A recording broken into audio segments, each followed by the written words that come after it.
Let's have dinner at Mystic Thai in Kingston, Jamaica. If you are looking to step out of your comfort zone and want to try more unique dishes, this place is for you. So the customer service was a 10 out of 10. The ambience was good and the food was great.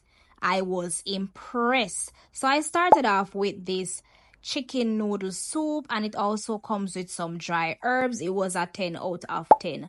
Next was the golden chicken dumpling.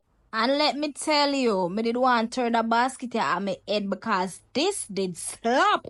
Why me never expect them chicken dumpling here to taste so good, but it was great.